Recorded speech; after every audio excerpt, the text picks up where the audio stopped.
Welcome back to After Battle. I'm your host as always, Daniel Levi, your co-host Shaq. We're going to be talking UFC Glasgow, Gunnar Nelson versus Santiago Ponzinibbio. And man, what a main event we got this Sunday afternoon. Yeah, man, I can't wait for this card. We got Santiago, who is on quite the streak, 3 straight wins in a row, and he's fighting one of the best at 170, Gunnar Nelson. Man, my history when it comes to betting against Ponzinibbio isn't the best. I'll tell you that right now. As mine is too, man. It's we lost on Cummings, we lost on Talib. I did at least. Yeah. So let's see if we might be able to use him this time. Well, what was the third one? Because I know there was another one I missed on there. Was it Court McGee? I don't know. I didn't bet on that. Definitely wasn't Court McGee, but there was one more in that mix. Sean Strickland. There it is, Sean Strickland. Yep, back in Brazil. That's the one. Yeah. That's the one. So. Man, we're coming off a good weekend. Obviously, Bilal Muhammad came through. I needed that win because it's funny. So, I took 2 straight L's, and, I'm up 43 units this year with a 26% ROI, which is kind of unheard of in this game. So, when I do take an L, people go crazy, man. Like, I was getting emails like, how could you bet on Coke? How could you bet on Teru? It's like, listen, yes, Gray Maynard and Clay Guida won those fights, but don't get it twisted. I'm going to be looking to fade them for the rest of their careers, not just those spots, but from here on out. And, you take a little L and all of a sudden people are like, man, well, maybe you got too many other things going on in your life. It's like, well, did you bet on Douglas Lima or Brad Tavares or any of those sharp plays or Damir Hadzovic? And they're like, no, I just played Coke and Teru. Well, you can't sit here and pick and choose which bets you're going to do. I mean, you can. This is America. You can do whatever the fuck you want. But if you're going to tail me long term, just play everything I say to play, exactly how I say to play it, you're going to win long term. 43 units, 26% ROI. Who else puts up numbers like that? Yeah, I mean, my betting weekend was perfect this past weekend. I had Tisha Torres and Cody Stamann in that parlay, and it was both easy money. And then, we won on Bilal Muhammad straight, like minus 146. And then, what else did I bet on? And James Krause, and I parlayed James Krause and Bilal Muhammad. So, it was a perfect weekend. There was Brad Tavares. So it was Brad Tavares came through. You see Elias complaining about the decision? That's Yeah. hilarious. So it's funny, man. I rebounded in flying colors, which I am known for. But you had a perfect weekend there, man. Yeah, man. It was a good weekend, to get back on track. And, I got a different approach to this card. And, I think we're going to win. I do as well, man. And let's get right down to business because, look, we got Brett Johns.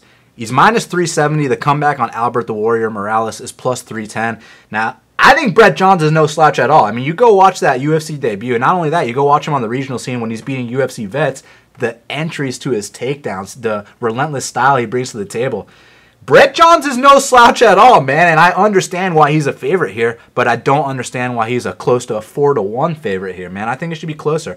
Look, this kid Albert Morales, he's been developing before our eyes in the UFC. He comes into the UFC super young, and I mean, this is a guy, he was incarcerated when he was 21. You know what I'm saying? He had to change his whole life around, and that's exactly what he did. Now he's like a role model for all the kids where he comes from, and I got so much respect for him. But as far as this matchup goes, because obviously none of that shit has anything to do with the fight itself, that's just on a personal level.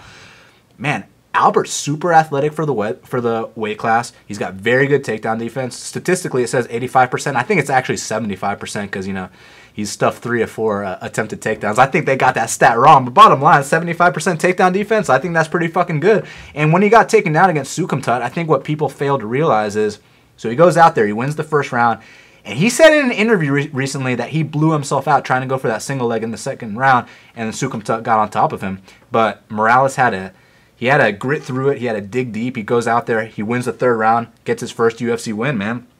Since that fight, he added a strength and conditioning program to his training regimen because, he felt like, man, well, I come out really strong on my fights, but I gas out. I need to address this. So, the team at Black House, they did everything in their power to get a really good strength and conditioning program. I wonder what that entails. It's probably serious as fuck. So, I expect Albert to come in here and be in way better shape than he's ever been. Also, the kid has 37 minutes of UFC experience already. You know what I'm saying? That goes a very long way. He knows what it's like to win, lose, and draw inside the UFC's octagon. I think this is a very good chance for him to go out there and hand Brett Johns his first ever UFC defeat. And I think the way he's going to do it is he's got to stuff early. And he's been known to stuff early as well. And he's been known to get back to his feet early. We can't expend too much energy. We got to be calm, cool, calculated out there. And I think that he can go out there, win the decision against the very tough, very dangerous Brett Johns, who I think is going to have a very bright future inside the UFC's octagon. Yeah, Brett Johns, he's well-rounded. I like his corner team. His corner and him, they communicate very well. You know, Brett Johns, he's got good takedowns, but, you know, I saw some vulnerability inside the pocket in his fight with Quan Ho. He got tagged a few times, and, you know, I feel like Albert, he has to make this dirty. He has got to make this a brawl. Albert's more of a brawler with all-around skills. You know, he's really good. But at plus 310, how could you not take the shot? This fight kind of reminds me of, you know, Sergio Pettis and Henry Cejudo, where the line is so in favor of one guy when, in all honesty, it's a 50-50 fight. So I'm going to take that value on Albert Morales, and hopefully he can make it a war and, you know, edge out a 29-28 decision. But Johns is going to have his moments. Johns is no slouch. And I just think you just take the value pick here. Yeah, I mean, look, I got it plus 325, which is laughable almost. Look, if it was plus 150, I'd probably stay away because I do think, I mean, not plus 150. If it was plus 125, I'd probably stay away because it should be about, you know, minus plus 150. It should be like, you know, minus 150 Johns. That, you know, okay, I understand that. But when you disrespect someone as tough, as game, as athletic as Albert Morales, you know, you put him at plus 325. Listen, man, this is a game where, look, yeah, Bektik is better than Elkins, but when you disrespect Elkins and he's plus 600, you just have to play the market inefficiency. And that's exactly what I'm doing here, Shaq. Yeah, Albert, he's a tough kid. He also has some vulnerabilities like Johns as well. He gets tagged inside the pocket when he gets tired, but like you said, he can stuff takedowns. And if he makes this a long fight, a war, I think he could scrape it out. I mean, his wrestling coach is Kenny Johnson. Exactly. So we know he's getting the good work in. And let's see if Johns can consistently get those takedowns. I'm very curious to see what happens. Even if Brett Johns goes out there and wins, you know, I'm high on both guys. I think both guys have a very bright future, but at this price, I have to play the dog. I wouldn't be shocked if Brett Johns won a 30-27, but I'm taking the value just because, in my opinion, it's a 50-50 fight. Indeed. Nah. Speaking of a fight that might not be a 50-50 fight, we got Galore Bofando. He's minus 220. The comeback on Charlie Ward is plus 180. Now, Charlie Ward is what we like to refer to as a jobber. Someone that's brought in to lose. Someone that's brought in to make me look good. Now, the interesting part about this is actually Galore is being brought in to lose because we know who Charlie's friends with here and stuff, but that doesn't even matter. You know, people look at Galore's record, they're like, they see a 3-2 record, a 4-2 record. They're like, oh, you know, he loses a lot. But then you look into it closer, he got DQ'd both of those fights, you know what I'm saying? So he actually, you know, he's 5 or 6-0, you know what I mean? He knocked those dudes out. It's kind of like when, remember when Gilbert Ivel knocked out that ref in you know, some other organization, and Dana had to be like, look, man, that shit's not gonna fly in the UFC, you know what I'm saying? So I think they probably let Galore Bofando know, like, hey, man, you know, keep the shit clean, bro. You know what I'm saying? If you want to stick around here. But look, the dude's a fucking specimen, man. The dude's athletic as shit, and he's a serious kickboxer. It's just in the past, you know, in 2012, I saw he couldn't get up off his back. But since then, he looked better in one of his most recent fights. I just think that the speed difference, the athleticism, everything, I just think he can go out there and starch the not very talented Charlie Ward inside one. I agree. Let me just put it this way. Charlie Ward is worse than his old teammate, Cathal Bendit. I mean, I want y'all to go on YouTube and watch his latest fight. It's on YouTube. The camera angle's a little messed up, but I mean, that's some of the worst shit I've ever seen in my life. Talking about Charlie? Yeah, Charlie Ward. I mean, he's a complete jobber. I'm sure he's tough, but I mean, that's not the first time that's happened either. He's gotten laid out on the regional scene too. He's a jobber, and you know, Bofando's probably not that much ahead, but in this fight, if he stuffs a takedown, and Charlie Ward has a terrible entry on his takedown, Bofando should be able to stuff this rather easily. Like, his takedowns are awful. When he's fighting, you know, a guy brought in to lose in Ireland, which we know is probably really bad. No, all the jobbers out there. No offense to the champion, but you know, I think Bofando's going to starch him inside one. It'll be something like Razak Al Hassan, but more patient, more flashiness to it. Yeah, it's going to be interesting. I mean, obviously, Bofando's coming off that layoff. You know, first time in the UFC. There's testing in the UFC. You know what I'm saying? Well, we have to see what he looks like at the weigh-ins, but still, Charlie Ward just blows. And, you know, I don't like to say that about a pro fighter that steps inside the UFC's octagon. He'd whoop my ass, but on this level, and we're putting our money where our mouth is. Right, I'd whoop his ass right now. But look, money's on the line. Do not bet on Charlie Ward, even though, you know, we'll see. Maybe he goes out there and grinds out Bofando. I just don't see it, bro. No, I can never bet on Charlie Ward. I agree. Do you think McGregor has a small bet on Ward, or do you think even he's like... No, he's like... Connor's not stupid, man. Especially when it comes to money, right? Exactly. So we got Alexandre Pantoja, he's minus 360. The comeback on Neil Seery is plus 300. Now, look, this is Neil Seery's last fight. It's too bad he can't go out there and take on McCall because, honestly, I thought he would have beat McCall. And I know that's a very, people might think that's a bold pick. I don't think it's a bold pick. McCall hasn't fought since I was born. You know what I'm saying, bro? So I don't think it's that bold of a pick. But look, in this spot, Alexandre Pantoja is serious. He was the #1 seed on that season of The Ultimate Fighter for a reason. He goes out there. He doesn't just beat Brandon Moreno. He finishes Brandon Moreno. I mean, this is a guy that fought Juicy Formiga on the regional scene. He's been there. He's done that. What I love about him is obviously his well-rounded game. On the feet, he does get hit a lot, but the dude comes to fight. He walks you down. His pressure is insane. But the way he finds a way to take your back, I just love that kind of shit, especially, if this was a pick'em and I was loading up on Pantoja, I would just be like, it might be kind of even on the feet when they're standing and brawling, but as soon as we take this dude's back, we grind out the clock, we win the rounds that way. Now, listen, man. I heard, and this might not be true, but I heard a little rumor that Pantoja's been having a tough weight cut. He might have, he might have needed some fluids in his body, you know what I'm saying? So I'm not exactly sure if you want to go too big on him here, especially considering the motivation that Neil Seery is going to bring into the to this fight. Neil Seery is a guy that, he's kind of like a 500 fighter on the regional scene. He makes it to the UFC. He goes out there against Brad Pitt in his debut. A lot of people thought he might have won that fight. And then also, he put up some very valiant efforts against Louis Smolka, against Horiguchi. He took his ass whooping like a man. He didn't quit at all. A lot of lesser men would have quit in those spots. He didn't. Maybe if Pantoja is badly diminished from the weight cut, Seery can take over. I just don't see that happening. I think Pantoja wins a decision here. Pantoja is top 15 for a reason, and I agree with it. He is relentless. In that Moreno fight, a lot of people would say, like the tough coaches were saying, Brandon Moreno was touching him up, which, Pantoja does get hit. But I want y'all to go back and rewatch that. Pantoja was making Moreno feel everything he threw. And for primarily a jiu-jitsu guy, man, that's pretty impressive. So he broke Moreno, and then he goes out there against Kai Kara France and just completely outclasses him in every way. Beats him on the feet, takes him down, takes his back. And, his transitions are, sick, man. What about that Ogapu fight? And against his fight with Eric Shelton, some of those transitions were, and I had it 30-27 Pantoja, by the way. I thought he won every round. Like you said, he does get hit a lot, but in my opinion, I think Seery, even though he will be motivated, I guess, once he starts feeling the heat of some of those punches and just the relentless pressure, I think he'll want to find his way out of there and, be retired. But he's not known for fighting his way out, though. He fights tough, even his last one. But he did mention retirement, though. Yeah, you're retired, so, I'm not really looking that big into it, but if Neil can find the knockout punch, that's the only way I see him winning this fight. He's not going to beat Pantoja on the ground. And, I think Pantoja will outvolume him on the feet and land the more effective shots. But, hey, his only way to win is by knockout punch. So if he can, props to him. So you think there's no chance if Neil Seery can stop Pantoja from dragging him to the mat, keep it standing all 3 rounds, you don't think he can win a decision? No.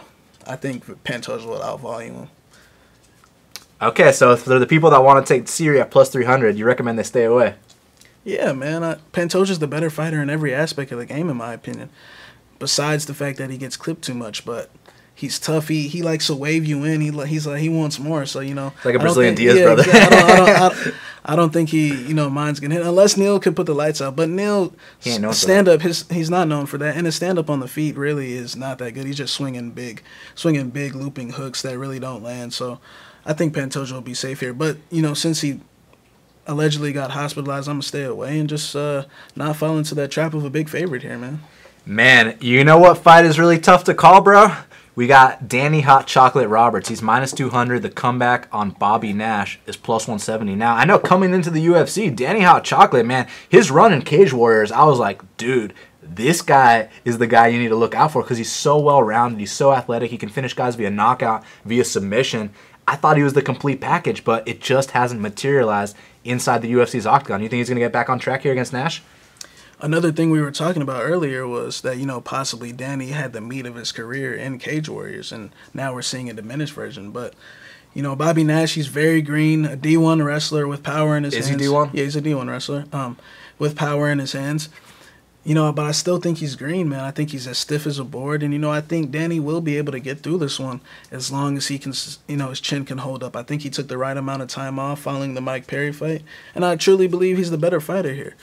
You know, he's got good takedown defense. You remember that Dom Steele fight? I mean, we saw him stuff some takedowns after being rocked and, you know, holding his own when a lot of people on that team wouldn't have. You know? So, Henry Hoop didn't have to tell him not to quit. Yeah, exactly. So, you know, Danny isn't a quitter here by any means. The Perry fight, he got tagged several times with some devastating shots. And, you know, Perry had to put him out, so I don't question his heart at all.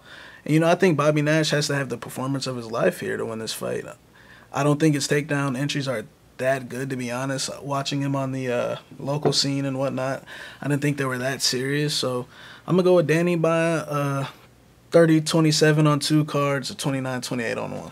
Man, this is a tough one for me to call because, like I said, going into the UFC, I thought Danny Hot Chocolate was the future, man, because he kind of reminds me of my friend and teammate Chaz Walton in the sense that he's naturally athletic. He can finish dudes by knockout. If you take him down, he's going to tap you out off his back. He's one of those dudes, but like you were saying, man, he kind of maybe had his prime of his career in Cage Warriors because he goes in there in the UFC, and I was at his fight with Dom Steele. I thought before that fight, dude, I was telling my friends, like, he's about to smoke Dom Steele. You know what I'm saying? 10 seconds into the fight, and Dom Steele drops him. I was like, oh, my God, what is going on right now? And he's got the Travis Brown legs, and he's... Oh, my God. Bro, he straight up has Travis Brown legs, like those giraffe legs, man. Like, he gets hit once, he's on ice skates, and I was like, this was never the case in Cage Warriors. What happened, man? Was it all those sparring sessions at the Black Zillions, or was it that, you know, you are past your prime now? Or is he, do you think maybe he should move up a weight class? I know he's kind of skinny for 70, but Robert Whittaker looked small for 72 at the time. No, I don't think he needs to move up a weight class. He'd probably get smoked at 185, right? Those dudes at 85 would smoke him. But I still think he's the better fighter here, man. Bobby Nash, he's got potential. When you got a D1 wrestler with power in his hands, there's a lot of potential there, but I think it's just too much too soon. I mean, they're not babying this guy. From Li Jingliang to Bobby Nash in your first two UFC fights to Danny Hot Chocolate, I mean, man. Yeah, no, it's serious. I mean, Bobby Nash, but look, on the regional scene, he was knocking out UFC vets. You saw his fight with Luis Gonzalez. Now, I understand Luis might not be at that level.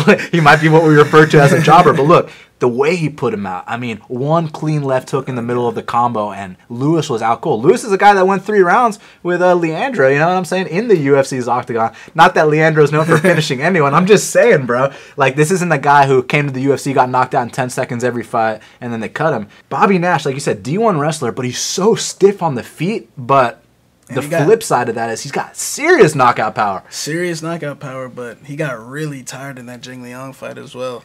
I'm not sure if that was in altitude or if it was his UFC debut, but we can make either excuse for him. Yeah. I just have to assume that actually what's in altitude is this training camp. I think he did part of it in Denver. So and Albuquerque. And in Albuquerque with Tim Means, who's a long striker just like Danny Hot Chocolate, so maybe he's getting into good work. But look, someone is going to capitalize on the fact that Bobby Nash is so damn stiff on the feet. And Danny Hot Chocolate is that guy that could totally do that. The thing is, if Bobby Nash cracks Hot Chocolate, I'm going to tell you right now, Shaq, Hot Chocolate's going to do the chicken dance. He's going to be on ice skates straight up, you know what I mean? So that's why I don't feel comfortable betting Danny Hot Chocolate here. I think it's dog or pass. I mean, I understand that Danny's the better fighter. He's more well-rounded. He's better everywhere. More experience. Cleaner, crisper. But there's something intangible about Bobby Nash. You know what I'm saying? Just that raw power, man. He's so tough. He's that American wrestler with the power, bro. So, you know, and it's like he's not even going to probably use his wrestling. I don't think his wrestling will be a factor in this fight. I think it's on the feet all day. Yeah. Look, you're probably right. Danny's probably going to go out there and win, but I'm going to go the opposite way as you, man. I'm going to take the underdog Bobby Nash here. I'm going to stay away from a bet. Now, next up, I'm very intrigued by this line, Shaq, and I'll tell you why. We got Khalil Rountree minus 210. The comeback on Paul Craig is plus 175. I personally thought this should be a dead pick'em because, look, I know for a fact, and watch me be completely wrong, I know for a fact that this fight's ending inside the first round. Either Khalil Rountree by first round knockout or Paul Craig by first round submission. Now, Khalil can't really stuff takedowns, but Paul Craig can't really get takedowns. However, what Paul Craig is known for is pulling guard every single fight. He pulls guard and then he goes for an armbar, a triangle, a sweep, whatever it takes. So, is Khalil gonna, try to show off that he's been working on his ground game when Paul pulls guard, or is he gonna be like, is he gonna get right back up and be like, come on, man, let's fucking stand and bang? You know what I'm saying? It really comes down to that, bro. It's as simple as that, Shaq, in my mind. Yeah, like you said, can Khalil knock him out before Craig strangles him to the ground? And like you said, it's Craig or pass, but I don't disagree with the Paul Craig bet by any means, because you know if you can get Khalil in a specific situation, he will tap. He will tap that mat. He's in that Watterson tapping group, bro. So he will find his way out of there. And we can't forget about that Andrew Sanchez fight on Tough, where he's smiling, laying on his back. Like if Craig can make this, in his world, Khalil's going to be in trouble here. So I wouldn't even parlay Khalil. I wouldn't parlay Craig just because he's coming off a devastating KO loss, but a devastating KO loss. So I'm going to just pass on this and enjoy it, man. Another thing I want to say about this matchup is I think Paul Craig should drop a weight class. I think he's too small for 205, man. He should be a 185er. And I don't understand why everyone's writing him off after, one fight. Frankenstein to he went out there and beat Frankenstein to Silva when... Well, I think it's because he looked so bad his last fight. That's why everyone's kind of like, man. That's his style. Yeah. A lot of people have ugly styles, but we know if he can get this in his area, he'll cruise to a win here. The thing is, Tyson Pedro, when they fought... Tyson Pedro beat both of them in the first round, but when he fought the Bear Jew, Paul Craig, you could see the size difference. You were like, oh my God, this dude needs to drop. And the fact that he didn't drop makes me be like, what the fuck, man? But it's one of those things that when it was a dead pick'em, I was like, man, Khalil's probably going to knock him out. But it's not a dead pick'em anymore. It's a minus 210, which I think is bullshit. So it's either dog or pass from a betting perspective, man. Yeah, of course.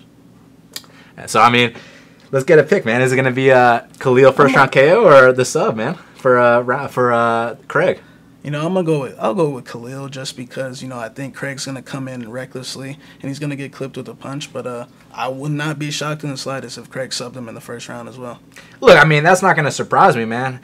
The thing is, I think if the fight hits the mat one time, and 90% of fights do hit the mat one time, I think that's going to be all she wrote. I don't think he can survive on the mat, whereas I do think Paul Craig, even though it's going to be dicey, I think he can survive on the feet. The thing with Rountree is he's actually a serious striker. And this ain't serious. This ain't Galore or K1, though. You got to be able to stuff takedowns too. You know what I'm saying, man? You got to respect the ground game. But striking's serious, man. He trains with Anderson Silva. He knows how to strike like a real striker. It's not some bullshit MMA guy that doesn't feint, that just runs in there.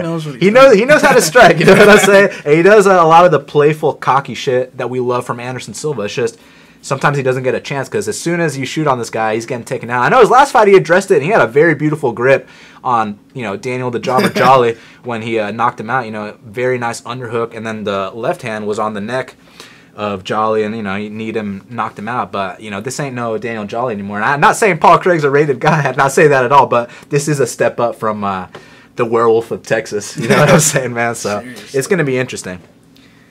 And this one should be really good as well because we got Jack Marshman. He's minus 485. Wow, 485. Jeez, huh? He's taking on Ryan James, who's plus 385. Now, I would assume you're taking the favorite here. He's a favorite for a reason. What do you think about the line? What do you think about the matchup? I agree with the line just because I think James isn't going to hold his spot in the company for too much longer, man. I think he's going to run into an overhand right off the bat. The only way I see him winning is maybe dragging this out and, Marshman's diminished. But let's just talk about Marshman for a second. He goes in there in his debut against Magnus Seidenblad, who was on a 4-fight win streak right outside the top 15, and put him out. Yeah, I know he didn't stuff the takedowns. He got taken down easily both times, but James' entries on his takedowns aren't that good. That takedown he got against GM3 was just a weak takedown, and we all know GM3's MO. So I think he's a jobber. I think Jack's going to put him out. Jack did his most of his camp in Albuquerque with John Jones. He's got new coaches. And, I think he's going to put on a first-round finisher. So Ryan James is a very tall guy with tall man defense. Now, you know who's a very tall guy that doesn't have tall man defense?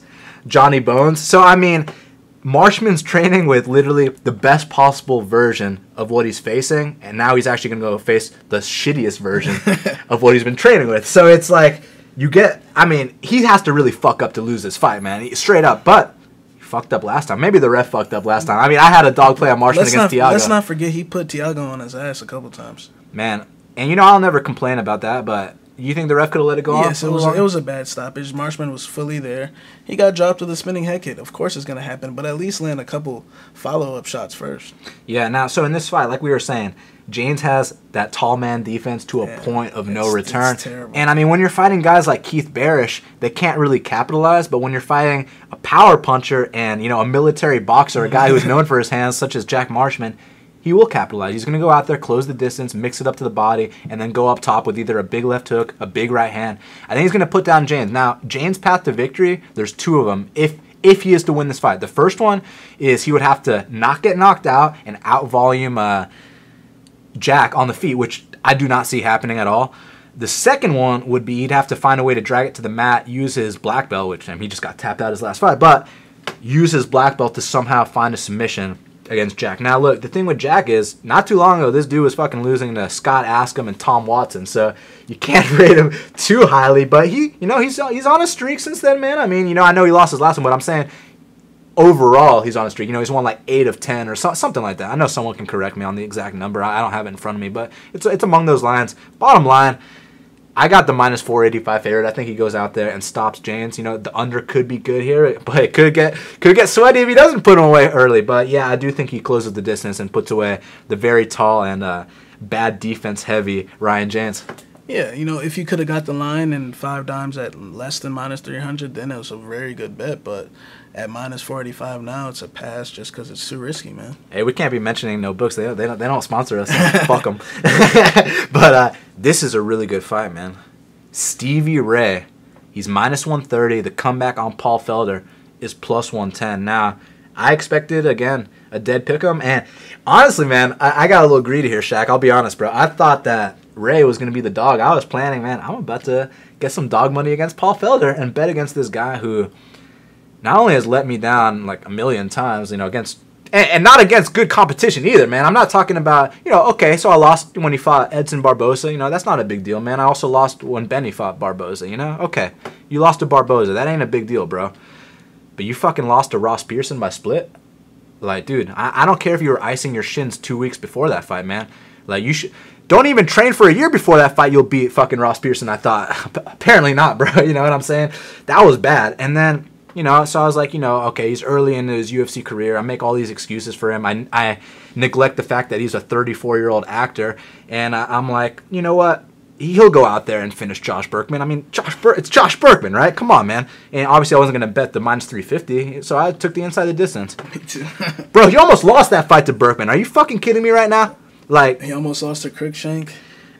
He lost the first 2 rounds against Cruikshank. So I bet him against Trinaldo, which in hindsight was a really bad idea, right? And let's pretend I didn't bet Felder there. Let's pretend I bet Trinaldo by decision, okay? Felder gets cut and loses the fight via cut stoppage. So, I mean, you just can't win with this guy, man. And, I know people are saying that, oh, now he's at Rufusspor. Now he's a new man. Oh, because he fucking beat the worst guy on the roster and Alessandro Ricci, he's a new guy now because he hit him with an upward elbow. He would have beat Alessandro Ricci in the first round 1 year ago, 2 years ago, 3 years ago. 5 years ago, it doesn't matter. He beats Alessandro Ricci 100 times out of 100.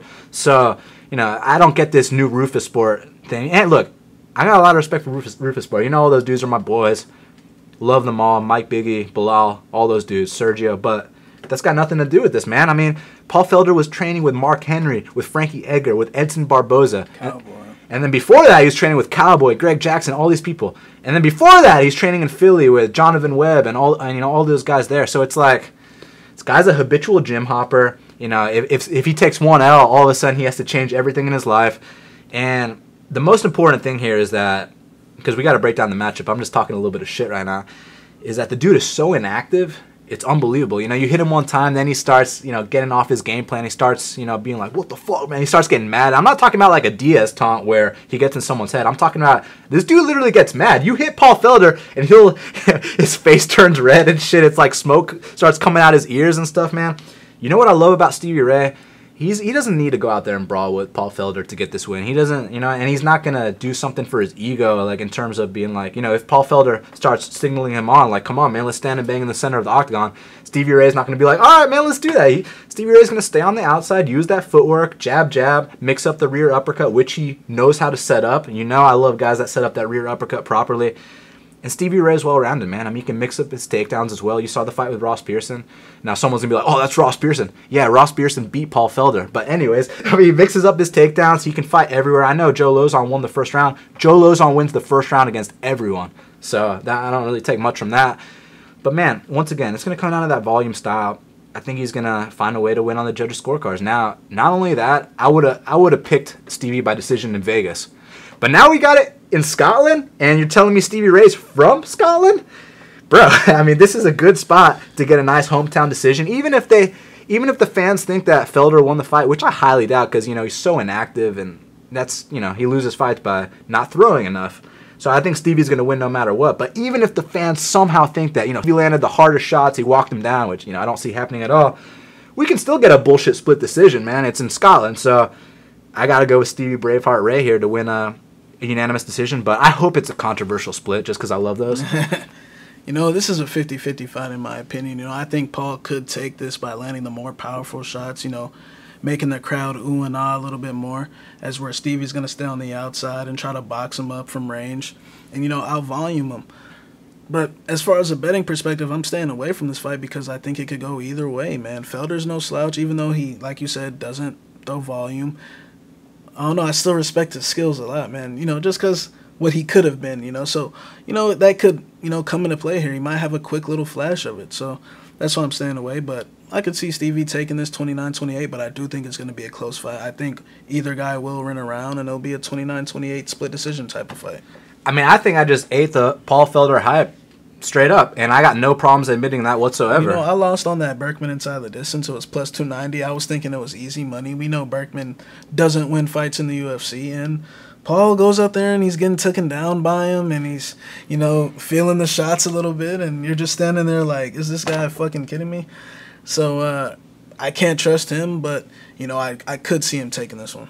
I mean, at the end of the day, though, I think that Danny Castillo performance was so damn good that it just everyone's minds, at least mine. I know where I'm coming from. I bet him on against Edson right after. Bro, I'm gonna be honest with you. I thought this dude was a future world champion after that Danny Castillo fight. I was like, Jesus. I mean, what did Danny do in that fight? That was a perfect performance. He gave him a lesson. He didn't even eat one punch the whole fight, and man, it sucks how things turn out sometimes. That's the fight game. One day you look like a world champion, like Dana said. The next day you can't even beat anyone in the UFC. Not that that's Paul Felder's case, because it's not at all. I'm just saying that the only time he recreated any kind of similar success was against fucking Alexandre Ricci, who, This guy Felder will make you sweat in all of his fights. The Edson fight. Bet on him or bet against him.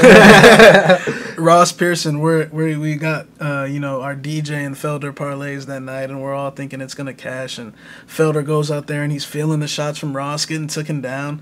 Then after that, he goes in there against Cruikshank, loses the first 2 rounds. I know the guys that bet Felder in there were sweating. Oh yeah, and we were. Yeah, and he almost loses, but he pulled it off. And then the Trinaldo fight, and this guy, he feels punches. He can dish them out, but he also feels it.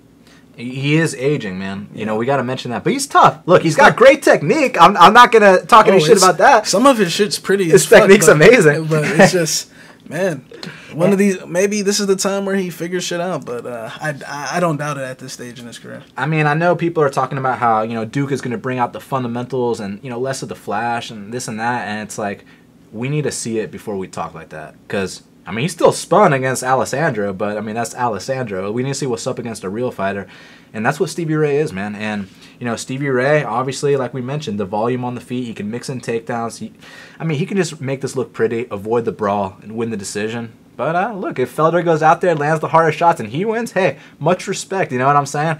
Felder's fun to watch, but I'm not afraid to learn from my mistakes in a betting perspective, and yeah, just pass. I'm not going to bet on Paul Felder. But I wanted dog money on Ray. Now it's minus 130 in one book, minus 146 in another. I don't want to play those prices, man. I want a nice plus 100, a plus 105, and take it from there. But here, I got to give credit to the public, man. Shout out to the public. Y'all were sharp on this one, man. We'll see how it plays out, obviously, but pre-fight talk, y'all were sharp on this one, so much respect, because I usually like to go against the public, but I think they knew what was up in this one. Well, we'll see what's up afterwards, I always like to talk shit before, but after the fact, I'm always humble, win or lose. Now, this one, we got another bet, man. I do, at least. We got Cynthia Calvillo. She's minus 210. The comeback on Joanne Calderwood is plus 175. Now, real quick, man, do you think Joanne Calderwood should be plus 175 against someone that made their pro debut last year?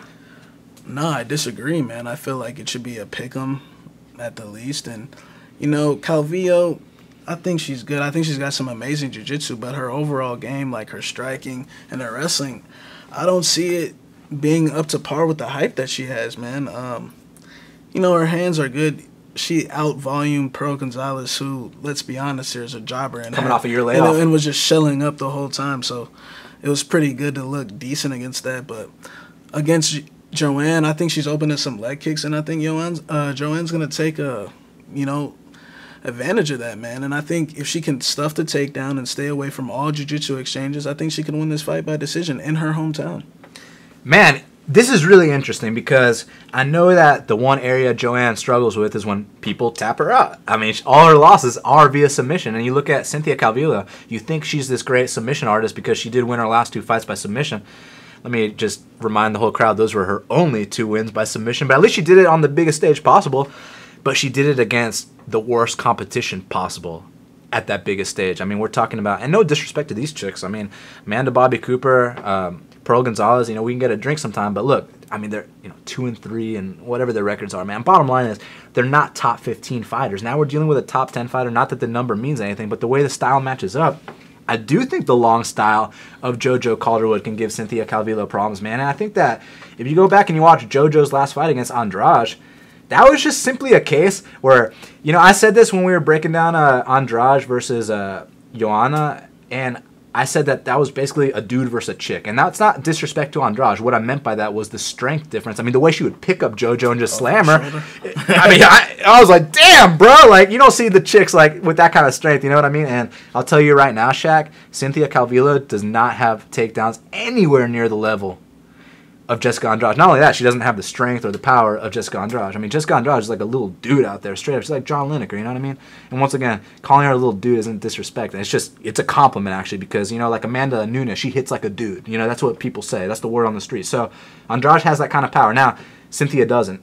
What Cynthia's great at is her jiu-jitsu. You take this chick down, you better fucking watch out. I mean, she's going to be attacking off her back with triangles. She'll be going for an omoplata, then all of a sudden she takes your back. You know what I'm saying? Like, she's slick like that. Yeah. So if Joanne does some stupid shit, tries to take her down, like, because I think she took down Courtney Casey 3 times, or Valerie Letourneau, one of them 3 times. If she tries to do shit like that, we got to be super careful. But even then, man, her experience is on a different level than Cynthia Calvillo. Like I said, Cynthia made her pro debut last year, okay? JoJo's been in the game a long time. Now, JoJo is a lot taller, a lot longer, but more importantly than that, she uses her length in the fight. So she can use that teep kick, keep her on the outside. Just got to watch out for the takedown. Not that the takedown's that strong. It isn't. But you still got to look out for it because we know Cynthia wants to take the fight to the ground. Cynthia's stand-up is still developing. It's not very good at all, I mean, she's a gamer, though. She's very tough. I got to give her that. But listen, when I got that plus 205 on JoJo, just the experience, everyone has to take that first UFC L. And I do think, in her home country, I think she's going to have the motivation needed to get the job done here, man. Obviously, I wish it was at 125 pounds because, that weight cut's serious for JoJo. But at plus 205, I can put the weight class aside and just take a shot at 2 units because I think it should be a pick 'em like you said. Or even JoJo a slight favorite. But when it's plus 205 or even plus 175, I put 2 units on it. Let's see what happens. You played the experience factor. This also kind of reminds me of Paige Van Zandt versus Rose Namajunas back in the day. When everyone's on Paige, she's the superstar. She's going to find a way. And, she gets beat by, at a time, who everyone was saying was a quitter. And, but Rose is clearly the better fighter. And that might be the case here. This might be too much too soon. And at plus 200, which you got it at, man, I mean, I definitely understand that. I'm not going to play it at plus 175 just because... we know if JoJo gets in any type of adversity, her history isn't good, but you got it at a good line to, find out.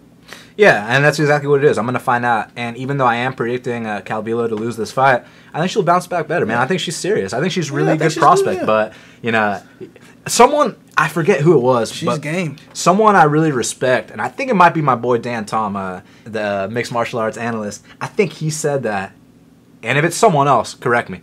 But I think he said that, every fighter's got to pay their taxes. Everyone has to take that ass whooping, bro. There's no way around it. Everyone, name one fighter that has went in there and not taken his ass beating. And if he hasn't, it will be coming soon. Yeah, straight up. Everyone. No one is exempt from that first L. Does not matter who the fuck you are. I know someone's going to be like, well, Khabib's 1 million and 0. His L is coming too. I mean, he avoided it last time. You know, I know Tiramisu might have got that first win over him anyways, but look, that's coming too, man. It does not matter who you are. And Gaethje's undefeated now. His L is coming. I don't even make a comment about that. Yeah, I mean, exactly. Look at Kevin Lee had to take his first L. I mean, I know. Yeah. Okay, let's excuse the Al Atkins fight. He was like 21 fighting Al, who's top 15 in the world, but. You know, the Leo Santos fight when he's minus 600 and he's supposed to steamroll him. Let's just be real for everyone listening. Matt Serra knocked out GSP. Frankie Edgar dethroned BJ Penn. Chris Weidman knocked out Anderson Silva. And then we can go to, you know, guys that aren't considered the greatest of all time. Yeah. Kevin Lee lost to Leo Santos. Vic lost to Benny. Benny lost to Barboza. Benny lost to Ramsey. Everyone has to take an L. It does not matter who you are. So, you know, at plus 205, I do want to find out if this is the first time that Cynthia will take her L. Dustin Poirier once lost to Danny Castillo. That would never happen again. Exactly. So, you know, it is what it is. Everyone has to lose, man. Yeah, I mean, Overeem lost to Bigfoot. So the main event of the evening, Gunny Nelson lost to Rick Story. Anyways, we got Gunnar Nelson. He's minus 160. The comeback on Santiago, Genchiboa, Ponzinibbio is plus 140. It's a very intriguing matchup, man. You know, going into it, I was like, man, Santiago is the bigger guy here. Then I saw them face off today. Gunny was the bigger guy. Holy shit. Yeah, man. As far as the fight goes, you know, I feel like Gunny has to finish his fight within the first 2 rounds. Even if you go back and you watch that Tumenov fight, which the first round he looked completely amazing, in and out like, you know, something like Lyoto Machida, just in and out like a dart, and you know he's touching him up and he's landing everything he throws just about. But in that second round, he was not moving at that same speed. Even though he was still in control of the fight, he was not moving at that same speed. But against a more seasoned, a more well-trained fighter in Santiago, no offense to Tumenov, Tumenov's great, but man, Santiago's got some good timing, man, and he knows how to stuff. And when he stuffs, he's finding a huge right hand afterwards. And I feel like if he can land that somewhere in that second round, late second round, this fight can completely change. I fully expect Gunny to win the first round. He's a motherfucker in that first round. But I feel like if Santiago, who in my opinion has the better cardio in this fight, I mean, Santiago went 3 hard rounds with Cummins at the same speed, you know, and he touched up Cummins' bid, and Cummins is no slouch. So fucked Cummins up. And he put it on him. And Cummins took it like a man and kept coming at him the whole entire time. So, you know, Santiago's no slouch. That's a very underrated win for him. And I just think if he can make this into a longer fight, he can take this.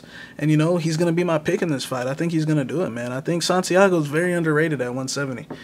And if Gunny finishes him in those first 2 rounds, I'm not shocked. But at the line that it was earlier, I think it was like plus 180 at one point. But, you know, that sharp money came in on Pons, and it's plus 140 now. So I definitely understand why. And but I'm just going to enjoy it as a fan. And but my pick is Santiago to win this fight. No, I understand why as well, because when it was like minus 225 Gunny, I thought that was getting a little out of hand. Yeah. Now it's a little bit more to where I thought it should be, and I think there's a tough fight to call, man. And I've seen, you know, a lot of confidence on both sides. I've seen beyond max bets on Gunny. I've seen max bets on Pons. So, you know, it's very interesting when you see people so confident on either side. And for me, it's a super tough one to call. I'll tell you why. Because, look, when Gunny takes dudes down to the ground, the way he passes to full mount, the way he makes you, you know, give up your back and he chokes you out, it's unlike anything I've ever seen before. I mean, besides the guy he lost to, Damian Maia. And that was more so of an ego thing. He wanted to be like, I can go out there and out-grapple Damian Maia. You know what I'm saying? It's kind of like back in the day when dudes used to be like, I can stand and bang with Paul Daly.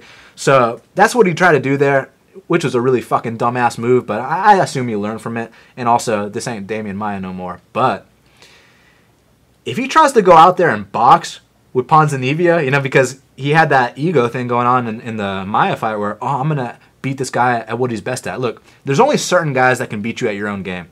John Jones, Max Holloway, you know, guys like that, okay. Jimmy Rivera, you know, guys like that, they go out there and beat you at your own game, okay. But Gunny, you got to stick to what you're good at, bro. You know what I mean? What you're good at is those inside trips to passing to the full mount, to choking dudes out is beautiful. And also, I love his karate style because he doesn't force things. He'll feint and feint and feint. Nothing will happen. Then you start getting a little frustrated. Then he blitzes you out of nowhere. I love that shit that he does, man. The thing with this fight is Ponzinibbio's straight laser beams that he brings to the table are serious, man. They're absolutely serious. And the dudes he's been fighting are very high level. I mean, Nordine Taleb, Zach Cummings, There's one other in there. Court McGee. Oh, of course not. Like Court beat Whitaker. He put it on him, though. He fucking got him out of there. The thing with Pons is he takes a lot of punches early, but once he finds your rhythm and then he starts landing the straight punches, you got to watch out, man. Those straight punches are serious. And he can stuff, too. I mean, I know he can stuff. He hasn't been seriously taken down since the Ryan LaFleur fight, which I believe, correct me if I'm wrong. Actually, it was his second fight. Was Wendell Oliveira's first or his debut? Because I know he fought Wendell and Ryan LaFleur. But bottom line, it was either his first or his second fight in the UFC. It was a long time ago, man. And since that point, I don't believe anyone's taken him down cleanly since then. No one's taken him down. The work he's been putting in at ATT is paying dividends, because you got guys like Antonio Carlos Jr. to train with. Yeah. You got all these studs at ATT who are getting him ready for this fight. So I won't be surprised if he goes out there. But what he has to do, man, is he has to get past the first round and a half. Because the first round and a half, it's pivotal, bro. Gunny's going to win that first round and a half. It doesn't matter who you are. I mean, you look at these strikers that he's been fighting, Alan Juban, Tumenov, even, I know this guy sucks, but even Brandon Thatch, he's a good striker too. Brandon is what we refer to as a jobber.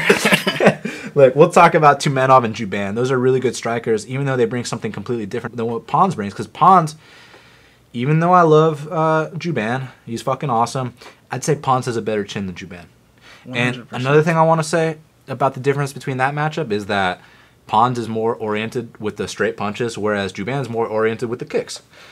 And you don't want to be a kicker against a guy like Gunny. He catches those kicks, puts you on your back. You want to be a puncher, which is what Ponzi is. So it's actually really interesting, man. And then with Tumenov, look, I love Tumenov. I'm a huge fan. I love all the Russians.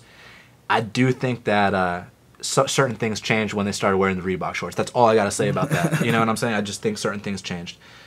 This fight, I don't think anything's changed. I think Pons is who we think he is, and he's that badass. So it all comes down to what happens in the first 7 minutes. So Gunny could take him down, inside trip, pass the full mount, pound him out, or take his back and choke him out. 100% could see that happening. If that does not happen, however, Pons is going to put it on him. Because you look at all of Gunny Nelson's wins, they all happen within the first 2 rounds usually. And his losses? And all his losses go past the first 2 rounds. So Pons has to really survive. Now it comes down to, am I predicting that he will or won't? Fuck, I hate this part, bro. The two dudes that beat Nelson took it into deep waters and they completely broke him and beat his ass. Yeah, completely. Yeah. And Nelson had early success against both of them. Not just against Rick. He won the first round. He had early success against Maya, too. Yeah. He took down Maya. Yeah, exactly. So, I mean, we know he's going to win the first round, but if Pons can survive, it's his fight, in my opinion. All comes down to if he can survive. I really don't know if he can or can't. That's why we're watching. That's why I'm not betting this fight. Now, I understand taking the shot on Pons here, because if you're taking the shot, you're thinking, hey, we're going to get a very gassed-out Gunny Nelson, and then we're going to start unloading with those straight punches. We're going to put this dude away. Yeah. But I also understand the Gunny line of thinking, which is we take him down early, we tap him out early. Yeah, get him out. Fuck, man, I don't know which one's going to happen. Honestly, I lean a little bit more towards Pons, but I could be wrong, because Gunny takes you down one time. He could finish the fight straight up. So, listen, man, I ain't betting on this one. I wish everyone luck. I know nicer people are on Gunny, so I wish you all the best of luck, you know what I'm saying? But at the end of the day, man, this is all business, and the better man's going to win that night. So whoever the better man is, I hope you go out there and make a statement, because you're jumping to the top 10 of the welterweight division. I'll tell you that right now, Shaq. Yeah, this is serious business now. So if Pons can win this, he elevates himself into the top 10 of that division, and we could see him fight, someone like Kamaru or someone else even higher. So if Gunny wins, exactly. If Gunny wins this, he's right there. So. I mean, Tumenov, Juban, and Pons 3 in a row, that's impressive. So, yeah. It really is, man. So whoever wins this fight, big things ahead. And even for the loser, man, I think they still got a bright future. Yeah, for sure. All right, well, we need some DraftKings advice. And, man, it's funny because last week, Kyle didn't tell us about that Gray Maynard play he had. We were big on Taru. This dude had a fucking Gray Maynard play. He cleaned up on all his DraftKings lineups. Now he's coming off chilling at the executive suite at the Copacabana Beach. No, I'm just kidding. He was in Vegas, in the executive suite for the DraftKings, for the International Fight Week. He was in their suite doing his thing. And now we got him right here on the Big Marley Minute on Half the Battle. And joining me now on the Big Marley Minute is Big Marley himself. Kyle, how's it going, man? Great, man. Ready for another week of fights? Let's get some more money. I mean, dude, you're coming off chilling in the executive suite, the DraftKings suite at the UFC fights over the weekend, International Fight Week. How was it, man? Man, it was a good time. I always love going to Vegas. I got to meet up with some DraftKings guys down there. even though it's not legal in DraftKings, we got to set our lineups before we leave and hang out together while we sweat the fight. So it was still fun. Man, it's so interesting. How is you can go gamble at any hotel you're staying at, but you can't make a DraftKings lineup though, Kyle. I know. I don't get it, man. I mean, the casinos want that money, so that's why they don't want you spending money on DraftKings when you should be spending it on the tables. So I guess if there's one place it makes sense not to be legal, it's Vegas. Now, Kyle, I heard a rumor that you've been keeping secrets from us on Half the Battle, man. Actually, dude, I was thinking that too with the whole Gray Maynard win because I was 100% on Gray Maynard, but then I realized we didn't even do a show for Tough 25, so that's why I didn't bring it up. All right, you get a pass then, fine. But man, but if we did, dude, I would have told the world about it. Listen, dude, I mean, it's one thing to be wrong on a fight. It's another thing when the guy you pick is fighting Gray Maynard in 2017 and he doesn't even land a single punch.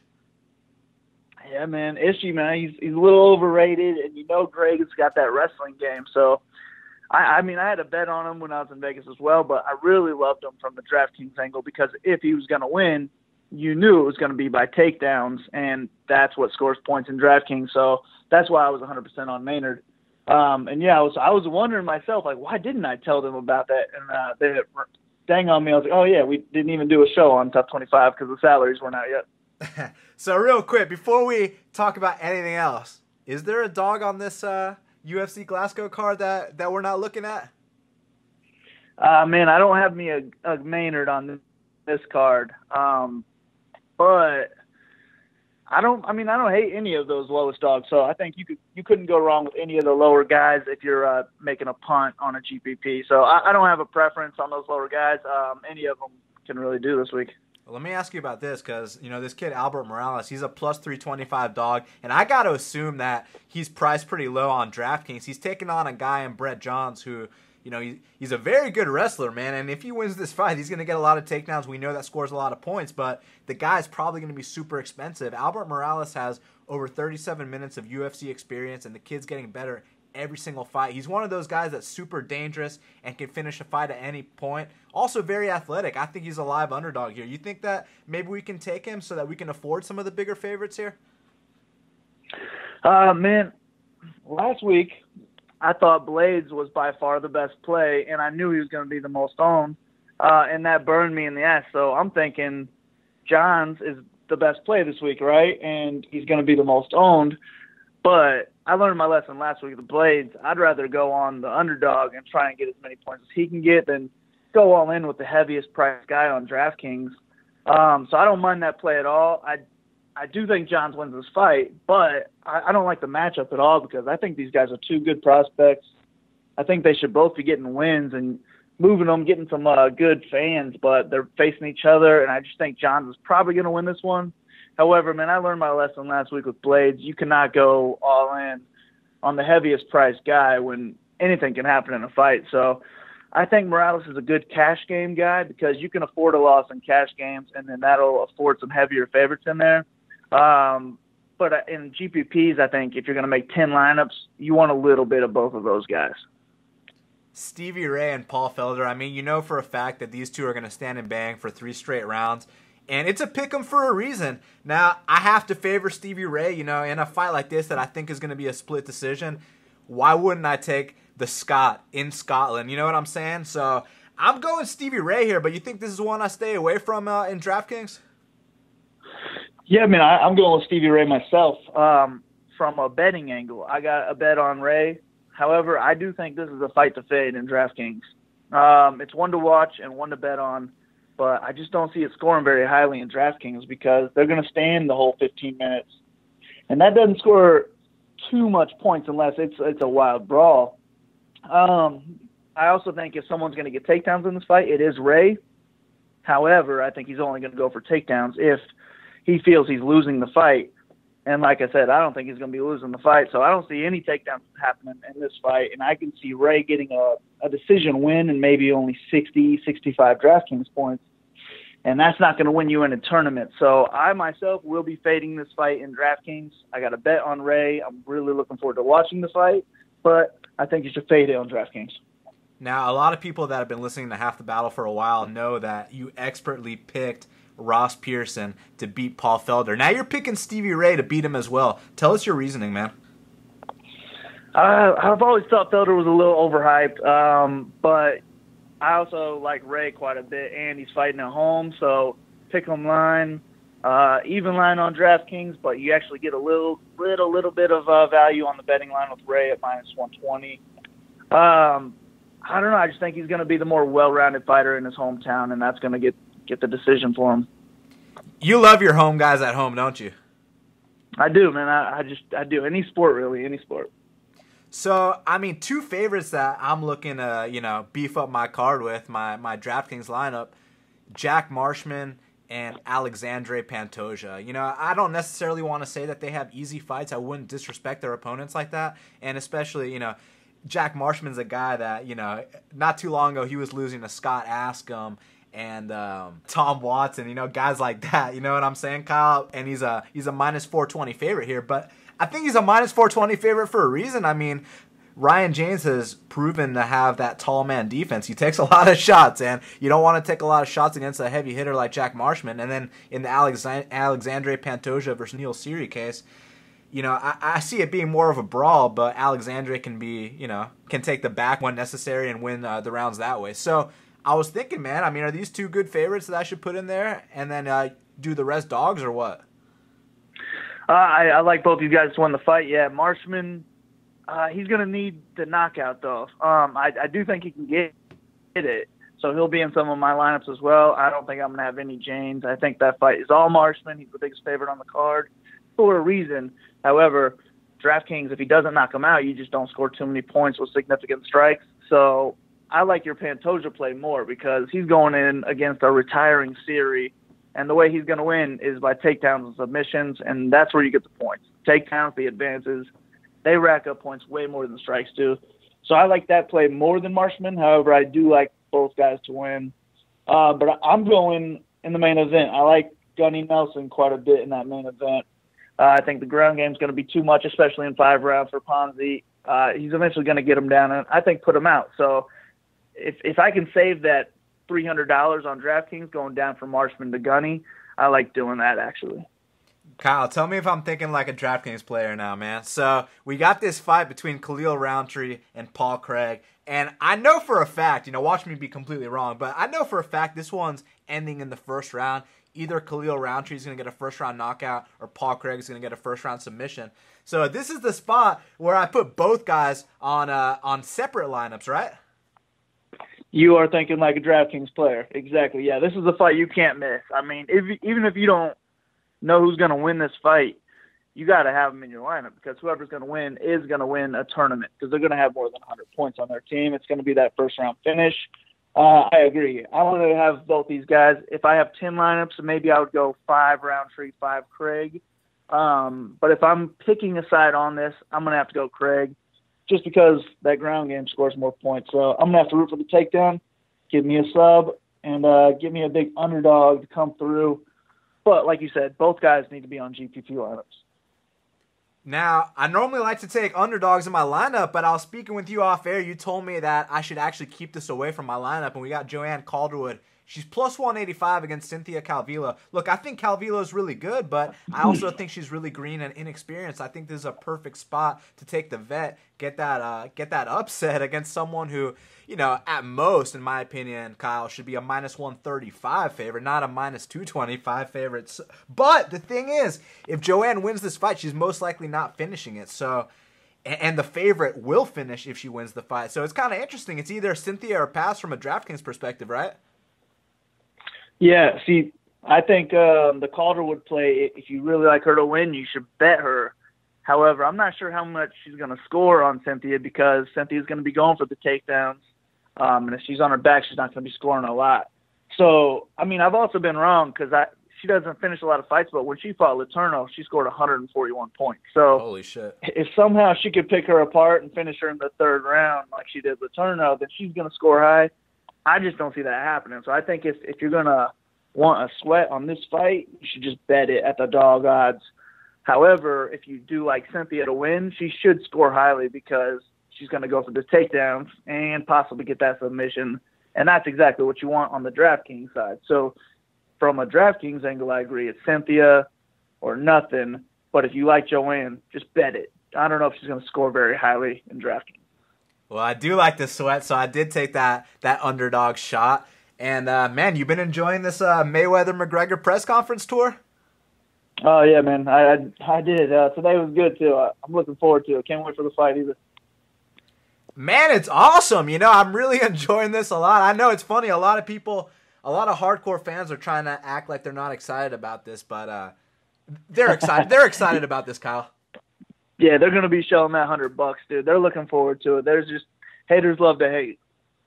This is true, man. And haters have loved to hate Conor McGregor for a very long time. Now, I know we're not going to get too much into this. This isn't the Mayweather-McGregor edition of Half the Battle, but how amazing would it be, you know, just as a moment in sports history, if Conor McGregor did the unthinkable, go into another man's sport and take on the greatest of all time and beat him? It would be unbelievably amazing. I hope it happens. Not only can I not root for Floyd just because he's a woman beater, but I've been big-time Conor fan since he stepped into the MMA, mainly UFC. I didn't really know who he was till his first fight, and I did my research. And then, immediately he was one of my favorite fighters. And then he talks the talk, and he backs it up. Love everything about it. I myself have $100 at plus 600 on that. And then today I threw just $10, but third round KO gets you plus 7,500 odds. So I had to throw $10 on that, right? Come on, it's going to be in the first 4, like you said. That's right. I like it to go 3 rounds. Let's get that money. Yes, sir. Kyle Marley putting his money where his mouth is, everybody. So, Kyle, man, anything else you want to tell the fans before we talk next week? Nah, man, that's it. Good luck to everybody. If I don't win, I hope one of you guys do.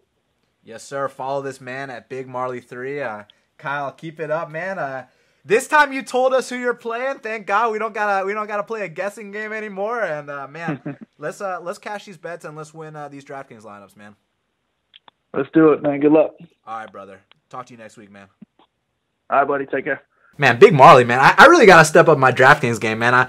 The bets, obviously long term, they're on point, but damn, this DraftKings thing is just a new game to me, man. Yeah, man, I got to figure out this DraftKings thing, man. So I'm looking forward to getting into it. And we got to talk about the fight to watch and the fighter to watch. So, Shaq, what is the fight to watch for UFC Glasgow? The fight to watch for me is going to be Jack Marshman and Ryan James. We know James is going to come after it with that chin up in the air, and I want to see if Marshman can have a highlight reel KO.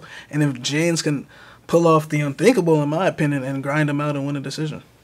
My fight to watch is Paul Felder versus Stevie Ray. Look, I want everyone listening to this to turn up the volume when Stevie Ray walks out and tell me if you've ever seen a walkout like that, because I know for a fact that the Scotland faithful, they're going to be showing out for their dude, especially when their dude's named Braveheart. You know, this ain't no bitch. This is fucking Braveheart we're talking about. You know what I'm saying? This is a big Scottish staple. This is the #1 fighter out of Scotland, right? I mean, JoJo ain't better than him. Bear Jew ain't better than him. Who else? Fucking Robert Whiteford ain't better than him. I'll tell you that right now. This is the #1 Scottish fighter on the planet. He's taking on a very tough, hard-hitting, dangerous opponent who can also be flashy in Paul Felder, who hasn't quite lived up to his potential, but we know it's there. We know this dude can strike, so that's my fight to watch, man. I just can't wait to see, you know, what's going to happen. I can't wait to see if they're going to stand and bang till one guy falls, or if Stevie can be smart out there, or if Paul can walk him down, land the hardest shots. That's my fight to watch. Now, Shaq, who is your fighter to watch for UFC Glasgow? Man, my fighter to watch is going to be Santiago Ponzinibbio, man. Like I said, I want to see if he can go out there, take out the 8th-ranked guy in the world, whose losses are to 2 of some of the best, and I want to see if he can be in that top 10 and him being a couple wins away from a title shot. Look, my fighter to watch is Albert the Warrior Morales. I know that he's a plus 325 underdog here. I know that the odds are stacked against him. But like I said, this is a kid that's overcome a lot of adversity, not just in the octagon, but in his personal life. And, you know, like I said, he's got 37 minutes of octagon experience. He's taking on a guy in Brett Johns who's, you know, he's a regional champion. He's beat UFC vets, you know, on the local scene. He's done it all, man. His entries to his takedowns are amazing. But I think that if Albert goes out here and if he can beat a guy as tough and as good and as gritty as Brett Johns, the sky's going to be the limit, man, because his only UFC L is against the likes of Tomas Almeida, who we know is fighting the very great Jimmy Rivera. So, Morales could be right up there with a win here, man. Yeah, for sure, man. Albert's no slouch, and we're going to see if this line was incorrect. Yeah, I'm very curious to find out firsthand. Watch Brett go out there and win a decision. But, man, I have to find out these odds. Yeah. So, hell yeah. Well, dude, we did it. It's going down this Sunday afternoon. UFC Glasgow. Gunny Nelson versus Santiago Ponzinibbio. Shaq, you want to let them know where to follow you? Anything else you got coming up? I saw you've been doing a little writing again. Yeah, man. We had a perfect weekend last weekend. And hopefully, I just keep it simple this weekend. And hopefully I end up winning. So, we'll see. But, yeah, follow me at MMA Genius 05 and follow at TSM_MMA. Yes, sir. You can follow me at Best Fight Picks. You can go to bestfightpicks.com for my plays. bestfightpicks.com/record if you want to check out what the numbers are, because they're looking very fucking good. I'll tell you that right now. And make sure you subscribe to Half the Battle on iTunes, SoundCloud, YouTube, and Stitcher. I know I said SoundCloud. I heard that SoundCloud might be disappearing in about 50 days. I hope that's not true, because if it is, I got to find a new home, which, I'm known for overcoming adversity, so I will do that. But I hope that's not the case. I hope they can find a good investor, go out there, because, come on. SoundCloud is fucking awesome, man. We got to keep this shit alive, bro. Yeah. But I want to thank all the fans for checking this out. And I want to specifically thank all the fans that stick with me, win or lose. Because I know with some people, they only love me when I win, and they love to hate me when I lose. But the people that stick with me, win or lose, this shit's for you guys. So I really appreciate it. And until the next time, let's cash these bets.